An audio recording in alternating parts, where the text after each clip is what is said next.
آپ rural areas میں چلے جائیں, گاؤں دیہات میں چلے جائیں, وہاں جانوروں کے اوپر اتنی بہتر چھت نہیں ہے کہ وہ پانی سے محفوظ رہ سکیں. اور گورنمنٹ کو چاہیے کہ ٹھیک ہے آپ بہت بڑے لیول پہ نہیں, لیکن ایٹ لیسٹ ان کو آپ صرف چھت ہی پرووائڈ کر دیں جو کم سے کم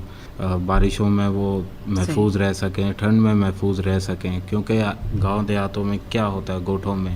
کہ جھاڑیوں سے ہی چار دیواری بنا دی, اسی میں جانور ہے, بالکل, اور آسمان اس کی چھت ہے. بالکل. رورل ایریاز میں تھوڑی سی توجہ دینے کی ضرورت ہے. پوٹینشیل بہت ہے, اس میں کوئی شک کی بات نہیں ہے. بکریاں ہو گئیں, آپ کی گائے ہو گئیں, اگر آپ تھر والی سائڈ پہ جائیں وہاں کی, اگر آپ جیسے تھری بریڈ کی گائے ہے, اس کا سب سے بڑا ایڈوانٹیج یہ ہے کہ وہ اس کی جو ٹیمپریچر کو, چاہے سردی ہو یا گرمی ہو, اس کی قوت برداشت بہت اچھی ہے ان چیزوں کے اوپر. کیونکہ اگر ہم لیٹ سے کراچی سے ایک جانور لے کے جاتے ہیں لاہور, وہاں کی سردی, وہاں کی گرمی الگ ہے ایز کمپیئر ٹو کراچی, کیونکہ کراچی میں ہیومیڈیٹی فیکٹر بہت افیکٹ کرتا ہے, انسانوں کا ہی وہ ہو جاتا ہے. تو لیکن اگر ہم برا حال ہو جاتا ہے, تو تھر کی جو بریڈ ہے وہ ٹیمپریچر ٹالرنٹ بہت اچھی ہے, چاہے گرمی ہو چاہے سردی ہو. مطلب سختیاں اگر موسم کی کہہ لیں. اور بھی ایسی بریڈز ہیں جن کے اوپر کام کیا جائے تو وہ ملک بھی ان کا انکریز کیا جا سکتا ہے, میٹ کوالٹی بھی اس کی اچھی کی جا سکتی ہے. جی سامعین, آپ سن رہی ہیں زرخیز پاکستان پروگرام کا سلسلہ لائیو اسٹاک ایک منافع بخش کاروبار, اور میں ہوں آپ کے ساتھ ایسیان بی بی بلوچ. اور اس وقت ہمارے ساتھ تشریف فرما ہیں جناب ڈاکٹر مشہود احمد صاحب, جو شعبہ livestock and fishery department of Sindh میں جو ہے ویٹ ڈاکٹر ہیں, اس وقت اپنے تمام تر فرائض سر انجام دے رہے ہیں. ڈاکٹر صاحب, شعبہ لائیو اسٹاک کی معاشی اہمیت کی اگر بات کریں تو اس پہ بھی آپ ضرور بات کیجیے گا, اور ملک کی جی ڈی پی میں اس سیکٹر کی کیا اس کا کنٹریبیوشن ہے, اور پچھلے چند سالوں کی اگر بات کریں تو آپ کیا دیکھتے ہیں, اعداد و شمار کے بارے میں کیا کہتے ہیں, اور اب تک کیا بہتری آئی ہے یا کیا آؤٹ پٹ دیا ہے اس شعبے نے؟ پاکستان اکنامک سروے جو کہتا ہے, جو 2022 اور 2023 کی جو رپورٹ ہے, اس میں لائف اسٹاک کا جو ٹوٹل شیئر ہے, ایگریکلچر کا جو ٹوٹل شیئر ہے, اس میں لائف اسٹاک کا جو شیئر ہے وہ ہے 62.68%. ٹھیک ہے, اور ٹوٹل جی ڈی پی میں لائف اسٹاک کا شیئر ہے 14.36%. ٹھیک ہے, جو بڑی ہی ہے, گرو کیا ہے 3.78% کے حساب سے ایز کمپیئر ٹو پچھلے سال جو تھا 2.25%. بہتری یہ ہے کہ ہمارا جو لائف اسٹاک کی جو پروڈکٹس ہیں, جس میں دودھ ہو گیا, پھر دودھ کی بھی آگے پروڈکٹس ہو گئیں, کریم بنتی ہے, چیز بنتی ہے, پھر آ جائیں آپ گوشت کے اوپر جو اب ماشاءاللہ کافی ایکسپورٹ ہونے لگ گیا ہے,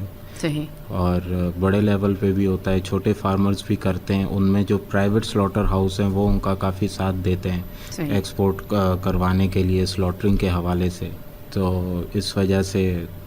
جی ڈی پی میں جو ہے, اور سب سے اچھی بات یہ ہے کہ جو اسمال ہولڈرز فارمر ہیں آج کل لوگوں نے کافی نوٹس کیا ہوگا, اور یہ نوجوان نسل اس میں کافی انوالوڈ ہے. جیسے کسی نے گھر میں 4 بکریاں رکھ لی یا 2 بکرے رکھ لیے عید کے لیے, تو یہ اچھی چیز ہے. نوجوان نسل کے حساب سے میں بات کر رہا ہوں کہ کم سے کم وہ جو بھی شوق کر رہے ہیں پیرنٹس کے سامنے کر رہے ہیں, بری چیز نہیں ہے, اور اس سے اچھی ارننگ کما رہے ہیں. کوئی لوگ گھر میں بکریاں بھی رکھ رہے ہیں, ان سے بچے لے رہے ہیں, بڑے کر کے بیچ بھی رہے ہیں. ایک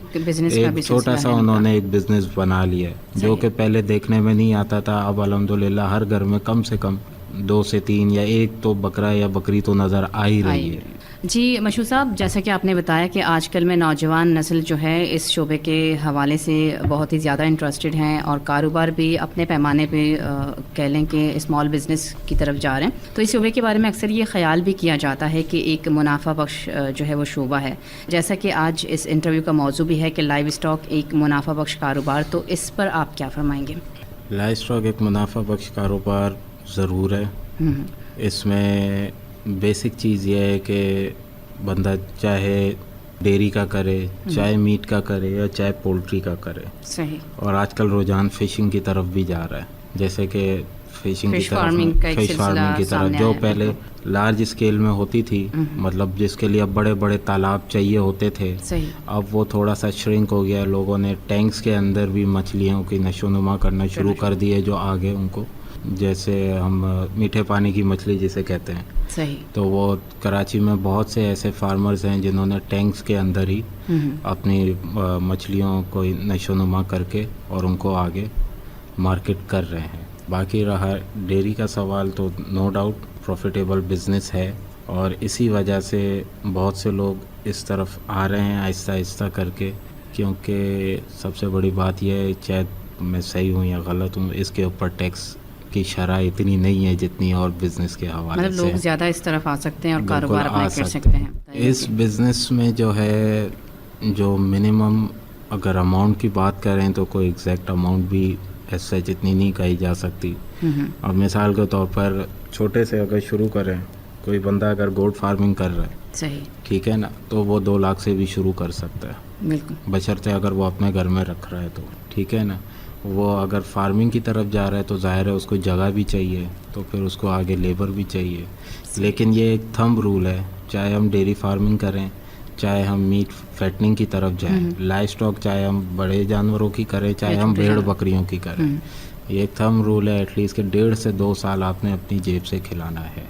صحیح، مطلب ٹھیک ہے وہ نا۔ سارا مطلب کوئی بھی بندہ اگر اس کاروبار کو شروع کرے تو یہ ذہن میں یہ نہ کرے کہ اگلے مہینے سے ہی میرے پاس پروفٹ آنا شروع ہو جائے گا، کیونکہ یہ ایک پوری سائیکل ہے، بالکل ٹائم لگتا ہے، کیونکہ ظاہر ہے جانور جتنے آہستہ آہستہ بڑھتے رہیں گے آپ کے پاس، تو آپ کی انکم جنریٹ ہونا شروع ہوتی رہے گی، اور اس کی کہتے ہیں نا ویلیو بھی ود ٹائم بھی بڑھتی رہے گی، کیونکہ مین جو اگر آپ ڈیری فارم کی طرف جائیں تو آپ کی کیا چیز ہے، ایک دودھ ہے، ٹھیک ہے، اور ایک اس گائے میں سے جو آپ کو بچہ مل رہا ہے، بالکل، ٹھیک ہے نا، وہ آپ کی ایکچوئل کمائی ہے، پروفٹ کہہ لیں آپ، پروفٹ وہ کہہ رہے ہیں، ٹھیک ہے۔ اب اگر وہ میل ہوتا ہے تو اس کو آپ عید کے لیے بھی تیار کر سکتے ہیں، یا ویسے ہی آپ میٹ پرپز کے لیے اس کو رکھ کے اس کو آپ سیل آؤٹ کر سکتے ہیں۔ فیمیل ہے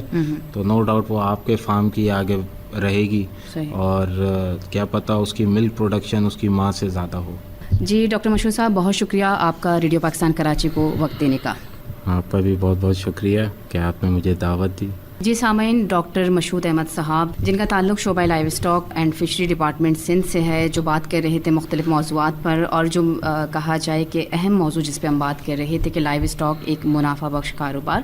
اور جیسا کہ مشہود صاحب نے بتایا کہ بہت اچھا بزنس ہے اگر لوگ بزنس اس میں کرنا چاہیں، اور سب سے بڑی بات کہ آج کا نوجوان بہت زیادہ اس میں دلچسپی رکھتا ہے اور کام بھی یا کاروبار بھی کر رہا ہے۔ رسک کا اگر اس کی بات کریں وہ تو تمام بزنس کا ایک حصہ ہے، اور 2-3 سال مجھے لگتا ہے کہ وہ کچھ بھی نہیں۔ اگر آپ اس میں انٹرسٹڈ ہیں، کام کرنا چاہتے ہیں، تو ضرور اس بزنس کو انیشیٹ کریں، اور جتنا وقت کے ساتھ وہ کہتے ہیں نا ڈبل آپ کو ایک فائدہ کا سلسلہ ہے، وہ بھی اس کے ساتھ رہے گا۔ اسی کے ساتھ مجھے اسیان بی بی بلوچ کو پروگرام زرخیز پاکستان کے سلسلے لائیو اسٹاک ایک منافع بخش کاروبار سے دے اجازت۔ اللہ نگہبان۔